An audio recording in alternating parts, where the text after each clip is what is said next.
You're listening to LVB Podcast Show with your friend, advocate, and host, Alvaro.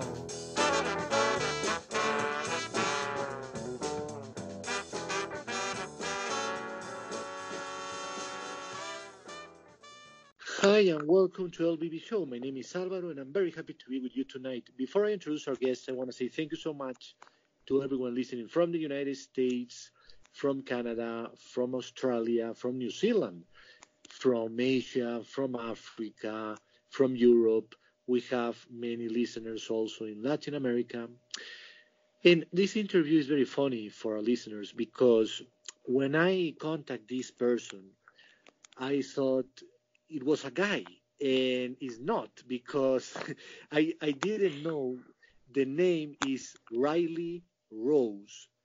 I didn't think, okay, Riley Rose, maybe it's a girl, I don't know.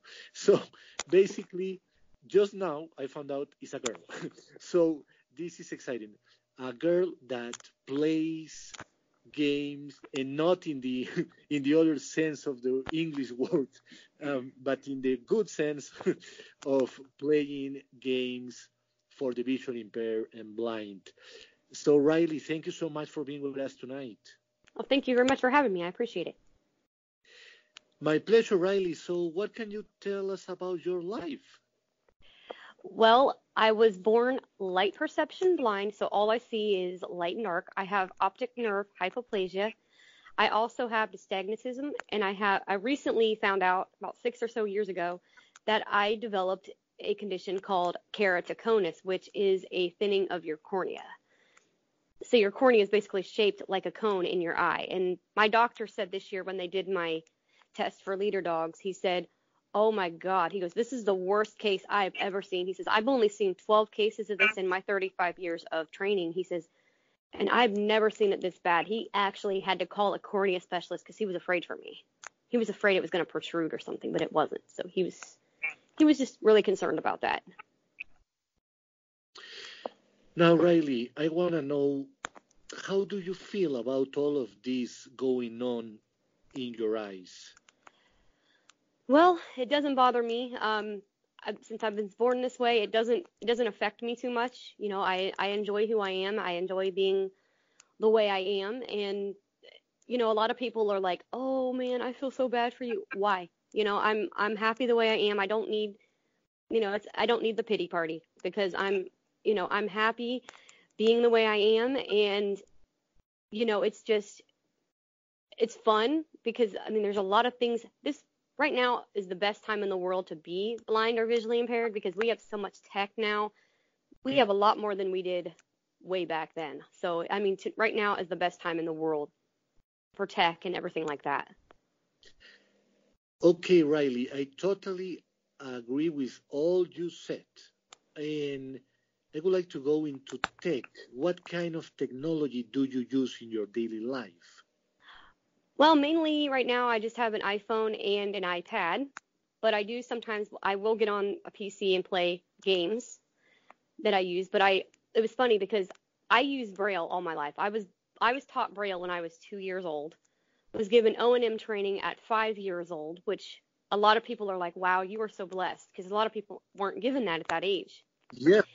And so I was blessed in those regards because my school got into it. They got me Braille training, they got me O&M training. So I've known Braille since I was 2. But the one thing I never saw till I came to Minnesota was a Braille display. I had never seen one, and it is really cool. I like it.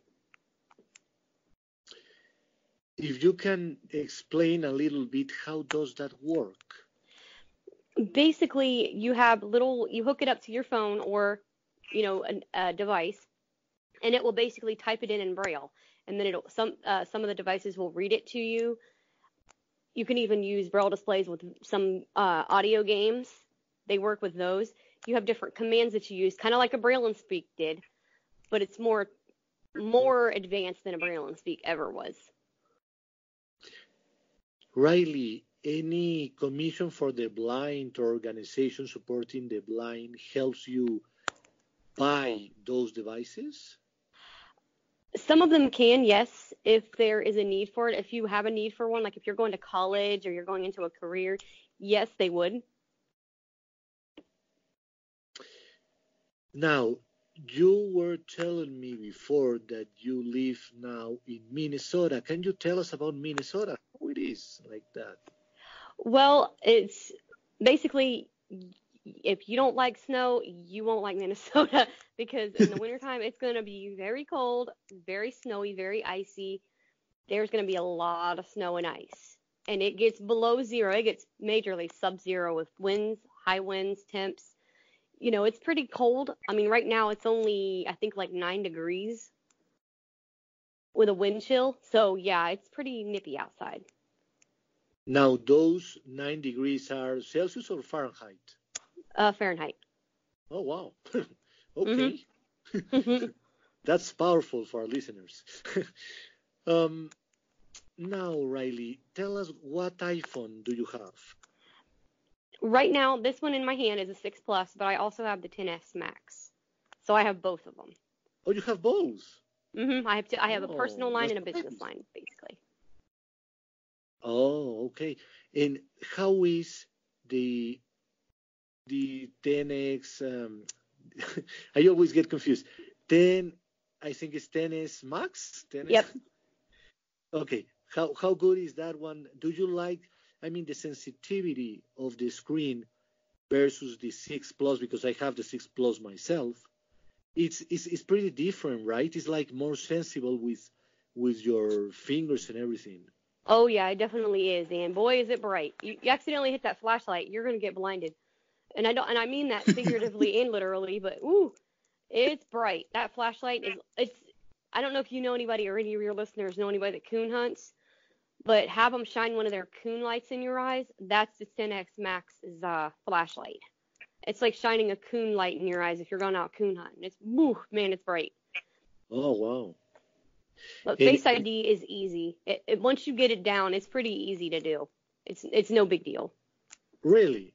Yeah, Oh, voiceover will not let you down. I'm telling you, it will not. It will tell you where your face is on the screen. I mean, you have to tilt it in a certain direction, but it'll tell you lift up, lift down, look up, look down, look up and to the left, up and to the right, to your left, to your right, down left, down right, straight down. It'll tell you what directions to look, and you just got to look in the direction it tells you, and it'll get you with the camera. It's pretty easy. now talking about interesting things, do you use GPS applications? Not yet, but I probably will be next year because I'm hoping to get a guide dog. So. Oh, nice. From where? Leader Dogs for the Blind in Rochester Hills, Michigan. Okay, that's a good one. Yeah. For our listeners, I was able to give a letter of reference for it was an organization in California because a friend of mine needed a guide dog, but she needed some references. So I was able to help with that, Riley. It was pretty nice to find out she was able to get one and has been a blessing for her. So I'm very happy with that. Awesome. That's awesome. Now, let's talk about gaming. I have to say for listeners, I really am not a gamer myself, but I know so many millions of people around this planet play, whether they have or not vision. So I would like first to know, in what kind of devices do you play games? Well, it started off, like I said, it started off recently as I was a mobile gamer. I just played on my iPhone or my iPad. But then about a month or so ago, I started playing a couple of mainstream games on the PC because they were actually made accessible. There's a lot of games that are not accessible to blind or low vision gamers, and so that's where I came in as an advocate, which that took a lot out of me to actually get me to agree to do it, because it took the loss of a dear friend to actually make me realize, okay, I've got to step up and do something about this, because this friend of mine just died out of nowhere, and she was an advocate, and it killed me. And because I always wanted to meet her, never got a chance because she passed on. But I at that point knew I wanted to be an advocate. I mean, I loved games ever since I was a little girl, even though my first gaming experience was an actual joke. It was a prank. But basically, I loved games since I was a little kid. But then when I got older, I had gotten out of it for a while and then got back in with mobile gaming. And once I got back in, I decided, okay, there's a lot of games that I love because my boyfriend, he's legally blind or illegally sighted, as he likes to say. Yep, if your listeners will probably know who I'm talking about. If they watch YouTube and they see the channel Illegally Sighted, that's my boyfriend. And basically, he advocates for accessibility. And, I started thinking about, man, that sounds like fun. That sounds like something I'd like to do. Well, I started getting really active on Twitter last year and everything. And then this year, my friend Susan passed away from Susan Can't Play It. Well, from Can't I Play That is the name of her website. But she went by Susan Can't Play It. And she passed away of a stroke. And it just killed me. And I'm like, what the heck? No. This can't be happening. So once I realized that, okay, now I've got to do something as a tribute to Susan. I've got to step up. And that's why I stepped up and became an advocate. That's very well done, Riley. And Thank you. I do believe everybody has to stand up and speak up and lead the way, because we need to have our voices heard. That's the minimum. The minimum we have to do is that. You know what I mean? So exactly. I'm very happy that you are doing that, and you are really doing a great job on Twitter, I may say. So, Thank you. I have seen a lot of what you do, and it's very good, and it's very inclusive for our listeners because she tweets and retweets things that good people are doing. So not only she is doing her own thing, but she's helping others people promote also what they are doing. So I think it's wonderful. And Riley, now talking about games, let's start by hearing some names of games. Now, you have to understand, I don't play, so I don't know, So I would like to know what genres of games do you play, like adventure, like mystery, like horror, like sports, like me arcade? Personally, oh yeah. Yeah. Well, me personally, there's this one I have absolutely fallen head over heels in love with called Sequence Storm. This game is amazing. It has a lot of accessibility features. I couldn't name them all or we'd be here all night. I mean, this game is amazing. It's only $15 in Steam, and there's another website that it's on too. You can get it. It's PC, and it is just amazing. If you want to, it's a rhythm racing game, and this game has its hooks into me, and I mean deep. It's amazing. Me personally, now a lot of them, I like to watch a lot of different games. I like to watch more than I play. And there's one that I absolutely love. And like I said, if you follow the YouTube channel Illegally Sighted, you'll see it in Mixer streams. I chat moderate for my boyfriend when he streams on Saturday night, sometimes Friday, sometimes Saturdays, depending on what goes on. But basically, I go in and I'll read his chats to him. So you'll hear me in the background chatting with him. Well, I like to watch him play first-person shooters, horror games. This one game I'm absolutely in love with, it's a horror game, it's called Dread Halls. It's a VR game for Oculus Rift. And also the Quest, it's on there. But it is absolutely amazing. The audio work in it is awesome. And he's actually going to try to get a hold of the developer to see if he can get it made accessible. If he does, somebody's going to be playing it. He's going to try to get me in there playing it. So, yeah, but I like to watch a lot of those type of things.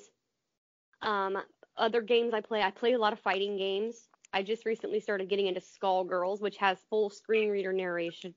It's applicable with a screen reader, so it's native screen reader support. There's a lot of different things that are doing that. Now, there's some that Eagle Island is another one that has a lot of accessibility. Now, a totally blind gamer cannot play that one, but a legally blind gamer could. And it is, if you are totally blind and you want to hear it, I mean, there are people that play it, but the totally blind gamers can't play that one yet. Now, he's thinking of doing more in the future, more projects and making them accessible for totally blind gamers, but this one actually isn't. But it's still really good. It has narrated menus. Everything speaks. In-game menus speak. The main menu speaks. Sequence Storm, they go as far as if you go into the audio mode, in audio mode 1, it will describe it in detail for you, what's going on the screen. So it's almost like an audio described movie. So it's really good. And Riley, which ones work for the iPhone and iPad? There's a lot of different audio games. There's Audio Wizards by a developer called My True Sound that is really good. There's a word game I love called Seven Little Words. There's a whole series of games, the blindfold games. They have all kinds of games. They have over 80 games in their series. Word games, puzzle games, card games, casino games. I mean, all kinds of different things. There's one called Crafting Kingdom, which is a mainstream game that anyone can play, but it happens to have accessibility mode built into it, which I've been playing for a year. There's one called Godville, which is basically a zero-player game. It plays itself. You just create your hero or heroine and go from there. And it'll basically walk you through it. There's all kinds of stuff on that. There's, again, punning to my boyfriend's channel, he's got a whole playlist of PC accessible games, iOS accessible games. He's got low vision spotlights for his channel, so the people with low vision have some games to play. I mean, there's all kinds of stuff for iOS, and there's a lot, but there's not a lot of blind accessible games right now, and that's what I'm trying to fight to get. I'm trying to get more PC games to add accessibility. We're trying to get more iOS developers to add it, and some people are a little scared because they think, oh man, if I do this, it's going to mess up the whole difficulty. It's going to mess up the whole challenge. No, it's just going to add more players to your game. It's going to help you in the long run. Now, Riley, do you know how hard or how easy is for a developer to make a game accessible? Well, if it's from the ground up, it depends on what they're trying to do with it. Sometimes it's a little more difficult depending on what they're trying to do, but if it's something that's way back then, it's going to be next to impossible, unfortunately, which is really sad because there's a lot of games back in the day that I'd love to play and I can't, which really sucks. But if they think about it from the ground up, it's a lot easier to think about it now than to just go and try to patch it in later. It makes sense. When you talk about accessible gaming on the computer, we're talking about accessible with JAWS or NVDA? Some of them use those. Some of them have their own built-in text-to-speech, just their own native stuff that they just put in there. Some people use JAWS, NVDA. A lot of them do that, but others just have some built in, and sometimes they just do voice acting. So there's some games that are actually putting voice actors in them. Instead of just having the screen reader accessible, they have it where somebody's reading the menu to you. It's already, they pre-recorded it. Now, that's not always as easy. Adding screen reader accessibility is a lot easier, but if they have the means to add their own, then by all means, it's great that they do that.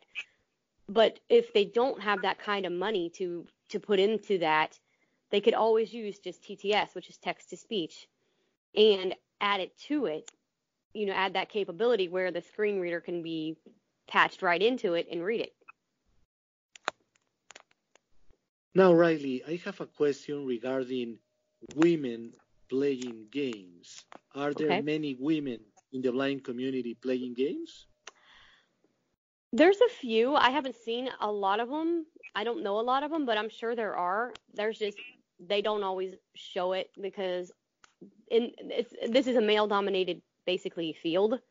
So, Again, they don't always come out of the woodwork because they feel like they're under pressure. Not by all the guys, but some of them are like, well, why do you play games? What? You're a woman. Why would you do that? Well, we both like it. Both sexes enjoy video games. We all do. I mean, but we all might have different things. Now, a lot of women, and I'm a rarity, and my boyfriend would even attest to this if he was here, if he was talking to us right now, he would attest to this. I am not your normal woman. I will listen to first-person shooters and eat supper. I mean, I have no problem with that. I don't have a weak stomach at all. I was actually listening to a video that he did on the game Soldier of Fortune, and I was eating French fries dipped in barbecue sauce. I wasn't even phased. I'm like, it don't matter to me if it's red. I mean, and most women would be like, oh, that's revolting, that's repulsive, that's this, ugh, yuck. And, you know, I'll listen to Brutal Doom. We were sitting there, Brutal Doom was actually a mod of the 1993 Doom game. And what parents were freaking out in the 90s for, that's what this basically is. It's amped up. It amped Doom up to 11. And basically, I was listening to that. We played it on our 3-month anniversary. And you're just hearing basically oh my gosh, stuff splattered on the floor, just and all over the floor, gun shells hitting the floor. And, you know, it's like, oh my, and, you know, most women would be like, oh God, what are you listening to? You know, what are you doing? You know, and then I'm into the game Left 4 Dead, which my podcast is actually paying homage to that I have. And basically that one, you're shooting down zombies. You're 4 survivors and you're trying to get from point A to point B basically and trying to make this huge finale, and you're going through there and you're shooting down zombies, and some of them, that's a good game that could be made accessible if given a few more sound effects and things like that, because it has already some very good audio work to it. We actually did an episode on our podcast about that, and basically I listened to those, and not only that, I listened to this horror game. We did that on our 4-month anniversary. So, I mean, we don't do the typical, let's go out and go on a date, go to the movies. We play video games and, you know, scare each other and have a blast. I mean, you know, and it's like, some women wouldn't do that. Others might. I mean, there are women out there that do this, but you don't always see them. They hide behind it because, you know, they're nervous. And I kind of don't blame them.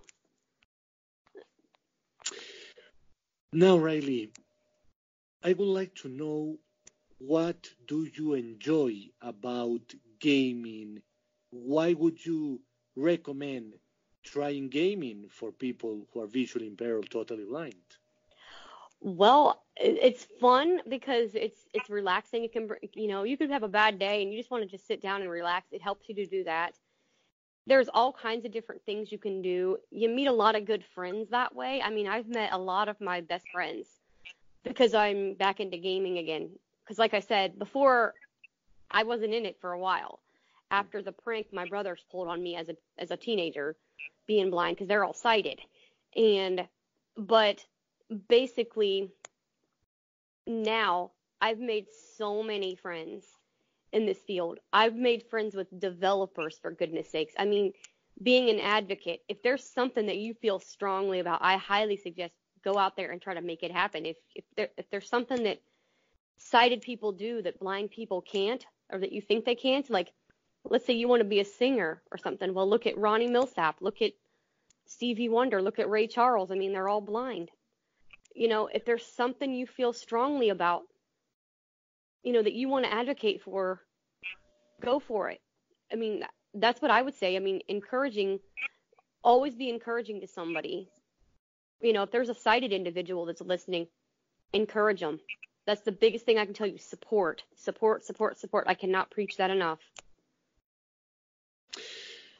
Riley, very well said also. And I have a question regarding virtual reality.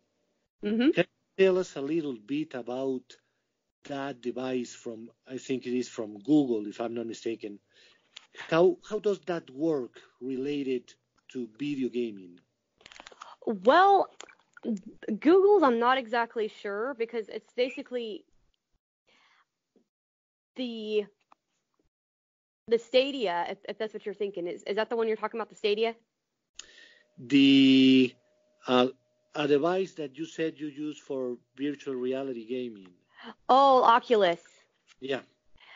Well, basically, you have this headset on your head, and it'll basically block out any light that you see in the room. So if you got lights on, you ain't gonna see them. But basically, even if you have light perception, your light perception is basically blurred out for a minute because that headset is basically gonna take that from you for a while. But if you are legally blind, it helps a little bit. Basically, it's for people that are legally blind have a better chance at doing virtual reality than somebody who's totally, for the simple fact that it's mostly visual anyway.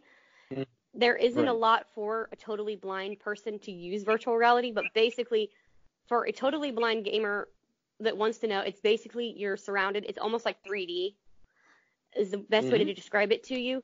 And basically what happens is you're in the world. You're not, you got to be careful because you'll feel like you're literally right there with them. My boyfriend did one on the Titanic, and oh dear God, I thought I was there. It was so real. I actually haven't seen it firsthand, but to hear it on his channel, I literally was sitting in the bed freezing. I was shivering like I was submerged. Oh, it was so cold. Even though it was like 70 degrees outside, I was freezing. But with dread halls, you are like, you could turn your head with the headset on. You're still in the game. So if something scares the crap out of you, there's nothing you can do. You cannot get out of it. You've got to you're in it, buddy. You're stuck. So it's basically, you are in it. Now, there are problems which need to be addressed, but, because some places don't have the head tracking, which basically tracks your movements, your head movement. It doesn't always do that correctly. There's another thing that happens is you could be sitting there looking straight ahead at your menu. The menu is probably 3 feet in front of you in this space, but when you go to lean in toward it, it moves backwards. So it's still at the same place. They fix it so where it's the same place. They need to let it, make it to where it doesn't do that so that they can read it. There are other times where the menus are so far away and they can't even see the print because they're so small. Oh. There's so many different things that's going on with it. There's all that going on. And sometimes it's, there's different color schemes and they mess with the color schemes, and you've got to have certain types of contrast for people that are low vision. There's certain ones they need different color schemes. So there's different things, different aspects of it where, you got to have different ways of being able to play it. And a lot of the games, a lot of it's visual. You need also add a little more audio to it, add a little binaural audio, which is basically 3D audio. It's like surround sound, because people that are blind, if they do want to play it, they can't because all it is visual. Make it a little more audio so that people that are blind don't have to depend on someone else to do it, or get it to read it. Again, TTS is important, even in VR. Adding text to speech so that, even if like somebody's like put it in there for you or something like that, to where they can read the menus, because you can't even, or make some type of sound effect or something to where they memorize the menu so you know what it is. And Riley, do you see a lot of virtual reality gaming in the future, that they are going to become more accessible? I hope. I'm really hoping, because like I said, my boyfriend's on it. I'm going to try to get in on it and do something about it, because I like it too. Like I said, I'm in love with Dread Halls. I love that game. That's one I always go back to. But I would definitely, if they needed help, my boyfriend and I would definitely do it, because we both really like VR.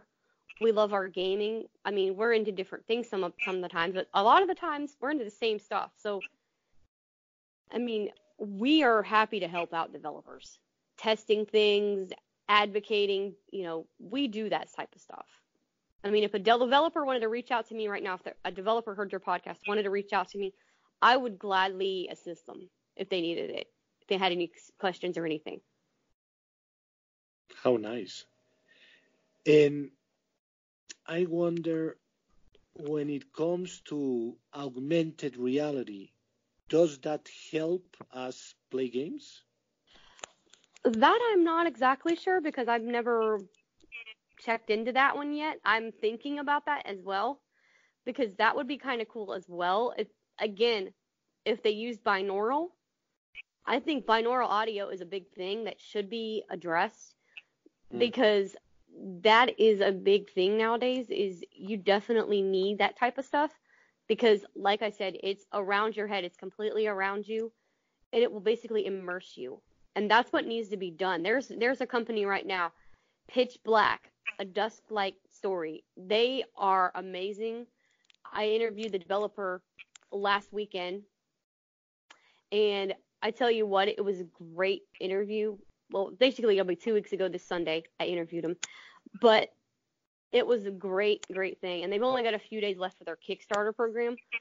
But it is one amazing demo, and they did 3D audio in it. And it was completely binaural. You could just walk and know where you're going because they made it so clear. It was amazing. And that's coming out next year, their game. It's going to be amazing. I can't wait for it. Very exciting. Maybe someday I will play games after this interview. Oh, yeah. Well, The Veil is another one. The Veil, VALE, is another one that's coming out hopefully soon. I'm going to be talking to that developer this weekend on my podcast. And The Veil is another one in 3D audio that's basically like a medieval type story. And the heroine in this game is blind. And her uncle basically teaches her how to fight. And I'm like, yeah, I like him. I'm like, that's what you need. You even if you can't see, you can't let somebody just and beat the crap out of you. You got to fight back, man. That's a good point. And well, Riley, for our listeners, this interview this is being recorded right now. It's going to be posted during the month of December. So I'm just saying you're recording a podcast interview now that we are recording this in November. But we're going to give your contact information at the end of the show, of course. But let me ask you this. Now, it doesn't have to do with gaming, but I'm just curious because you are a tech girl for sure. So maybe you like audio description a little bit, right? Oh, definitely. Yeah, okay. Definitely. So I want your opinion on how is that in the United States in movie theaters, and on your iPhone, what kind of application for audio description movies would you recommend? ActiveView. I haven't gotten a chance to use it because for some reason the theaters that was in my neighborhood, they didn't do the movies that were on ActiveView. But that's one that I've heard. That's the only one that I know of off the top of my head is ActiveView. But iTunes, they have a lot of movies audio described. The other day, it was crazy because you got to be careful because you wouldn't believe some of the ones that are versus the ones that aren't. There are old movies that are described, but there are some of the newer ones that are not. So you need to go in and read all the descriptions because they will tell you if it has closed captioning, subtitles, audio description. Because there was one I saw the other day from 1972. It's the movie Deliverance. And that thing is audio described. And I'm like, oh, dear Lord. You know, because, I mean, that's a movie that everybody makes fun of. They parody it all the time. You see it on TV shows all the time. That movie gets picked on. And I'm like, that thing is audio described? Are you serious? Why people make fun of that movie? Basically, it's without being trying not to be rude here, but there are some crazy people in that movie. They are just insane. We'll just put it that way. It's kind of, let's just say I don't know how young your listeners are, but let's just say this movie's rated R, so youngins can't watch it. I was watching it way too young, but there's a pretty graphic scene in that movie. Okay. Yeah. Let's just say Brokeback Mountain. If anybody's seen that, there you go. Oh, wow. Okay. That was very graphic too. Okay. Yeah, exactly. That's the best way to compare it. Okay. Now, for our listeners, there is a movie that I really like. but I haven't been able to find it with audio description. If anyone knows, it's called Lost in Translation. But I haven't been able to find it on audio description. And I contact many people that have websites with audio description movies, but they didn't find it either. And another one that I'm looking for is Somewhere in Time, which is a one movie as well. It's a love movie with Christopher Reeve and Jane Seymour. So it's a wonderful movie. But then again, as Riley says, some older movies are, some aren't. I hope that it improves in the future. Like Twister isn't, but Titanic is. Twister only came out a year before Titanic. Right. So Riley, before I let you go, do you have any final thoughts on this wonderful topic of accessible gaming? Yeah, well, I'll leave you with the crazy prank story. I decided to save that for this because it's actually pretty funny. The way I got into gaming, because the game was not really accessible, and I didn't realize what that meant back then, but I was only like 13, 14 years old, and my brothers had a Super Nintendo. Now, like I said, they were about 6 years younger than me, so we had like 7 and 4 was their ages. And they come out, and you know how boys are. Hey, you want to fight? You want to fight? I'm like, yeah, let's fight. Let's go. Let's go in the yard and fight. No, sis. No. We mean Mortal Kombat. Mortal Kombat? What in the world's Mortal Kombat? It's a video game, sis. Come on, you want to fight? Yeah, let's go, little boy. So I go in there, and they hand me a controller, and they set me up, and I'm thinking, okay, I'm going to play against my brothers. Wrong. Oh, no, Alvaro. Wrong. They had me set up against the computer, so I had to fight the computer. And so I'm sitting there button mashing, not even realize I'm fighting the computer until they tell me, oh, by the way, you're kicking the computer's butt. What? The computer? What are you? And I was playing as Sonya Blade. That was my girl. And it was funny because they're sitting there and they're getting me to play this. And I get all the way to almost the boss, and I could not beat the boss in that game. Then they thought they were going to be smart. Oh, yeah, they thought they were going to be real smart. Oh, let's fight her. Let's play against her. And my mom's sitting behind us on the couch. We're sitting on the floor. And so they decide they're gonna try to fight me. Well, they got their butt beat. And she's sitting there. She's laughing. My stepdad walks in. He goes, what are you boys doing? And Mom said, they're wishing they hadn't played their sister in Mortal Kombat.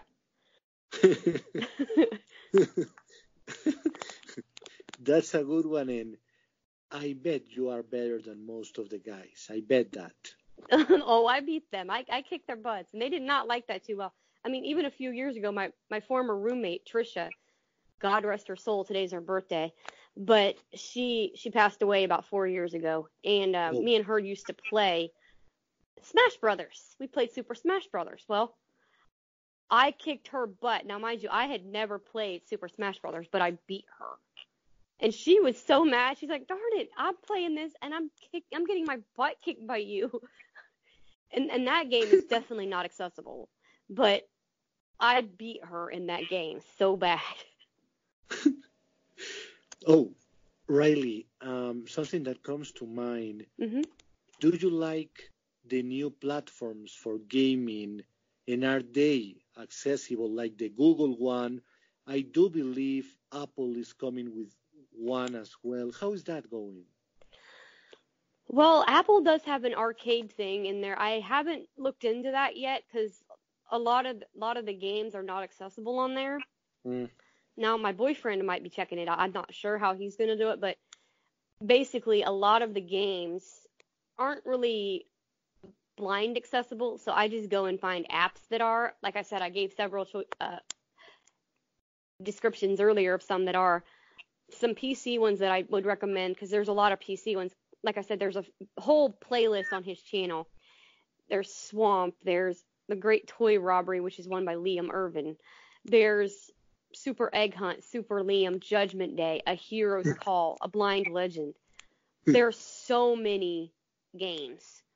And like I said, my biggest one is right now, Sequence Storm and Skullgirls.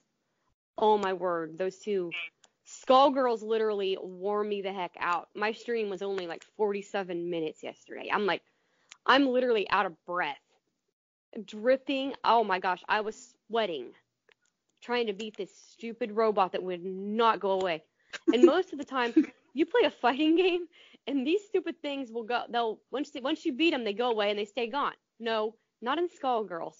They'll come back in like not the next round, but the round after or 2 rounds after. It's like, really? I just kicked your butt and you're back for more? Really?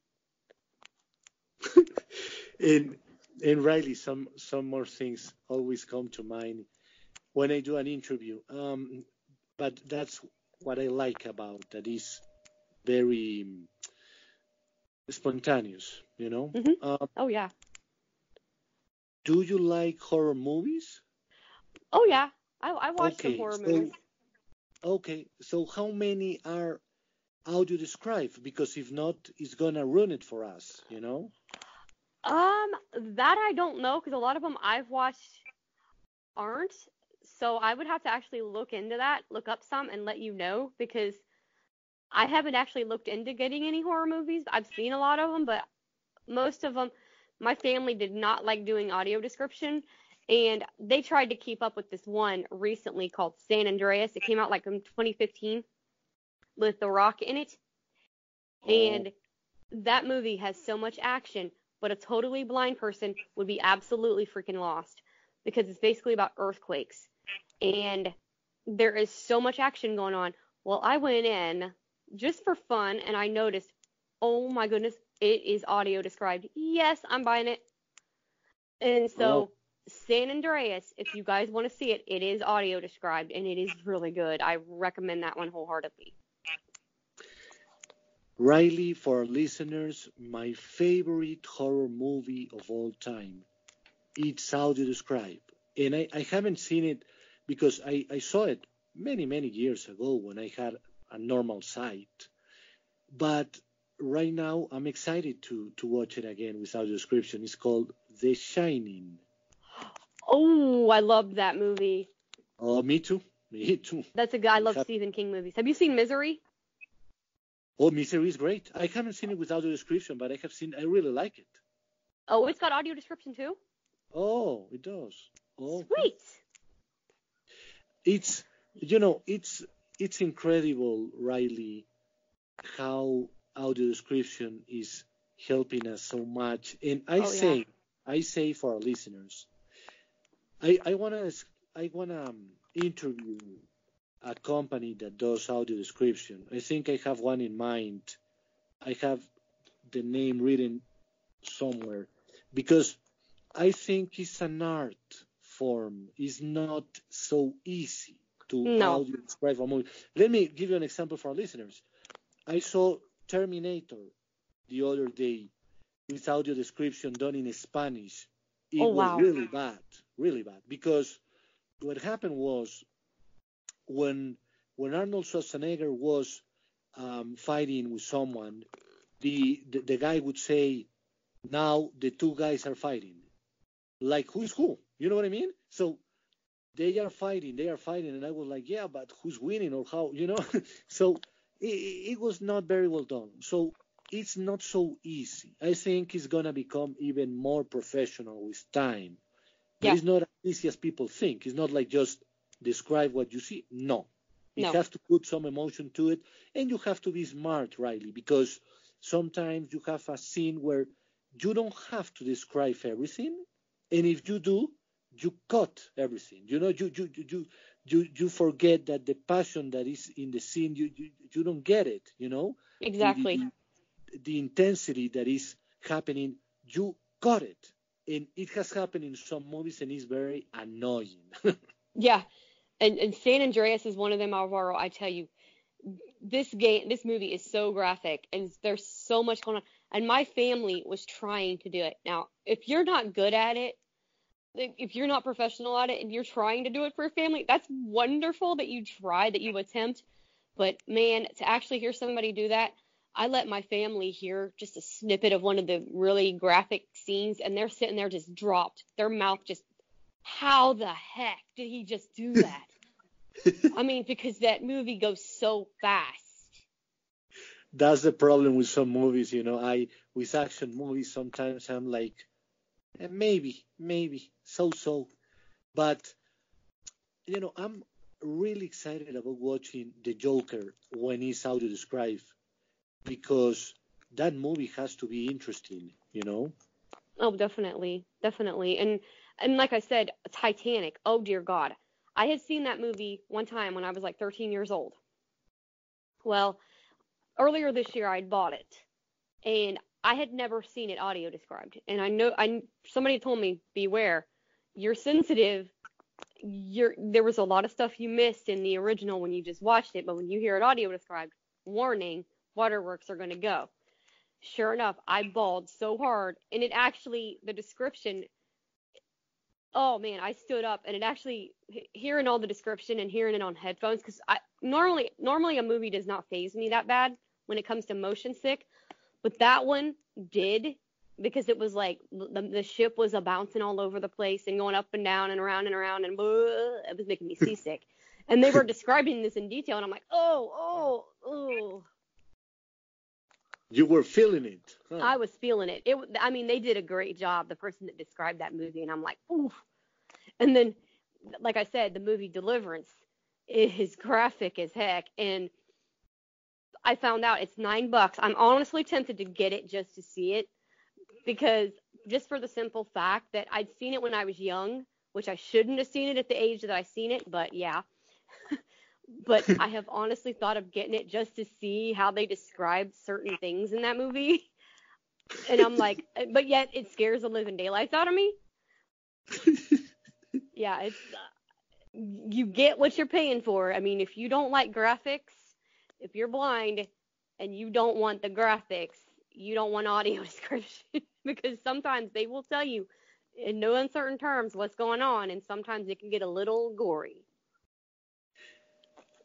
Riley, for our listeners, you should do stand-up comedy, I have to say. Thanks. I've never been told that before. No? Oh, you're very funny. Yeah. Thanks. So obviously our listeners they are thinking, oh my God, Riley knows how to say Alvaro, and so kudos for you. You know how to pronounce my name. Which not too many people knows. Secondly, they are thinking, okay, when are you going to have her boyfriend on? That's a great question. I think soon, if Riley help us with that one, because I really want to know what is that YouTube channel that he has and everything. So I hope he'll be on the show soon. Yeah, he's an advocate too. He knows more about VR than I do. He's actually sitting here right now, as a matter of fact. Is he? Yeah, he's right here. Oh, wow. What's his name? Jesse Anderson. Oh, how are you, Jesse? Hang on a minute. Let me see if I can... I'm trying to get it on speaker. How do you get this? This is pretty nice. Speaker. Is that better? Yeah, that's powerful. Oh. That's good, Jesse. So, there we go. Hi, Jesse. You there? There we go. Jesse? Can you hear him, Jesse? Jesse, I'm not able to hear Jesse. He's over there. Hun, come over here and sit in this chair. Let's see. We're recording, Jesse, so. Jesse is going to say some words for us, maybe. Yeah, we're going to get Jesse on. but we've been bragging on you, so he wants to talk to you too. So this is Alvaro. He's from Colombia. Colombia. And, yep. How are you, Jesse? Hey. Good to meet you. The same. Jesse, so are you going to be on the show someday? If you'd like me, I can be, sure. Yes, I would like to. You have a lot to say for our listeners, so it's going to be a nice one. So, Jesse, why don't you say a few words about accessibility in gaming to end this show, please? Well, I would say the main thing that I would say is that I'm actually pretty excited to see where game accessibility is going in the next few years, because like Riley has been saying, there's just been a lot of things happening in the last couple of years. We're starting to see not just games that are designed, audio games or text-based games for blind players, but you're starting to see mainstream PC games, console games,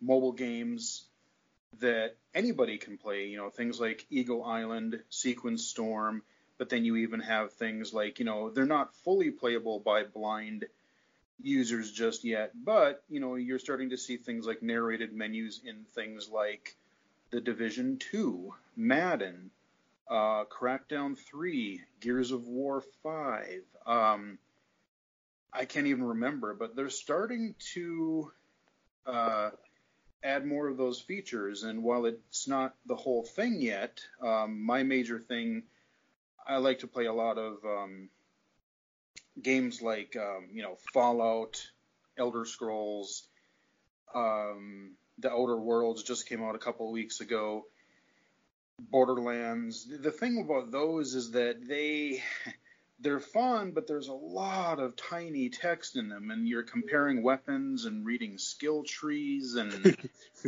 all kinds of things. And I would kill for some text to speech that would just be able to help me with some of that. But I really love where things are going. We have game engines like Unreal and Unity, and things like look up a project called Seeing VR from Microsoft. They're doing some potentially really awesome stuff for virtual reality. We have the Game Accessibility Conference. This is the third year, and they just had their European one last month.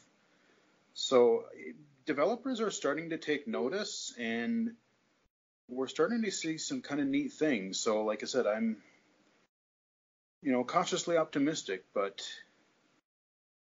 it's pretty exciting, actually.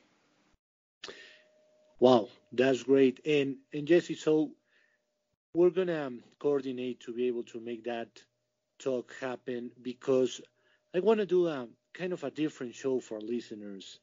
Okay. And if Jesse helps me with that one, what I would like to do is gonna be hopefully pretty fun to do. We'll see how that comes out, but would be like to hear, if we are able to hear you playing somehow. You know what I mean? So people can get a sense of what you're talking about, because what I feel is sometimes when people say, okay, this game is maybe an arcade or something, people say, yeah, but how does it work? Mm-hmm. So if we could do a little demo of one or two games, it would be nice if that's possible. I don't know. I think if you're using Skype, I think it might actually be.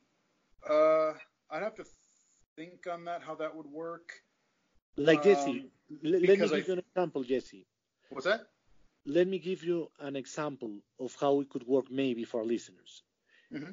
What if you are doing the interview on Skype on your iPhone, maybe, but maybe you have an iPad you can play on, and the background can be heard. You know what I mean? So something like what we are doing now, that you are using the iPhone or of your girlfriend, is what I'm understanding, probably. Yeah, and I might even be able to do it. Like I said, it's something I'd have to look into, but I might even be able to do Skype on the PC. And I don't remember. I'm trying to remember if I can route so that you guys can hear basically the PC sound, because that would be the more exciting thing, is if you were able to hear me and the system audio for the computer, because then you could hear me, and you could practice that. Yeah. Because I can go in the other room, just like we're gonna do with the other call. Yeah. I mean, I don't know for sure exactly if or how it'll work, but it could be possible, and that's kind of what I've been doing with the YouTube channel, with all those playlists that she mentioned, is, especially the spotlight videos. That's kind of exactly what it is highlighting a certain game and just, like, hey, this is, I don't really edit them. I go in, I hit record, and I play a bit of a game, kind of show people the menus, show people some of the gameplay, and kind of leave it up to them, describe my experiences, what's accessible, what isn't. Right. And kind of leave it up to them to decide, well, is it just by looking at the video, listening to me play, listening to my thoughts, is that something that they could play? Oh boy, which is how I found him. Oh, it's how you found him. Oh. That's how I found him on YouTube, because I was looking up accessible PC games, and that's how I found him. Never thought it would lead to this, but yeah. You never know, my friends. You never know. No, you don't. No, that is definitely not one of the things that I thought would ever happen after creating the channel. So didn't see that another big reward to the channel, huh? Got that right. Yeah. And to have somebody with the same Jesse, interests and everything, it's crazy. It's very exciting, guys, to have you on, to be honest. And Jesse, so hold on for a few minutes after this interview. We're finishing. I want to talk to you just 1 minute, please. Okay. And so, Riley, please tell us, how can people get in touch with you? Well, you can follow me on Twitter at Access, capital ACCESS, the number 4 Gamers, capital GAMERS. You can also follow me on Anchor and other places. There aren't many places for our podcast right now, but we have a podcast called the A4G podcast. It's capital A, the number 4G podcast. If it's not where you use podcast, if it's not on the platform you want, please request it, because then you can follow us and maybe get it heard elsewhere, because right now we're only on 4 platforms at the moment: Anchor, Spotify, Google, and I'm thinking Radio Public, I think it is, or Breaker. I can't remember which one it is for sure. But we need more platforms. We're not on Apple Podcasts at all, and we're not on Overcast, which are 2 popular ones. We'd love to be on those. So if you're using one of those platforms to hear this podcast and you want to hear the A4G podcast, please send them a message and tell them, hey, we'd like to hear this podcast. Could you please get it for us? Because that would help us out. You can also check out me on Jesse's channel, Illegally Cited. The I and the S are both capitalized. It's one word. You can find that on YouTube, youtube.com/illegally cited. There is a mixer playlist called Riley's Mixer, which is just my mixer streams. He also has a master playlist of all the streams he's done, which they're on there as well. And you might see other videos that I've done on there, possibly. I might have hijacked his channel a little bit. So, yeah, so that's basically there. And then if you are a guide dog user, I'll go ahead and plug that podcast as well. There's one called The Light of the World, which is all over the place. But again, if it's not where you want it and you want to hear it, please let them know so they can get it out there. Perfect, Riley. Thank you so much. You're welcome. To you, to Jesse, and for our listeners. It's exciting these times we're living, like Riley says. Yes. Okay. So thank you everybody for listening. And before I go, if you want to be on the show, you can email me at lovevisionbureau@gmail.com. And you can follow me on Twitter at lovevisionbureau. And of course, I hope you subscribe and like our channel. And I just hope you have a wonderful night, everybody. And we'll be talking very soon.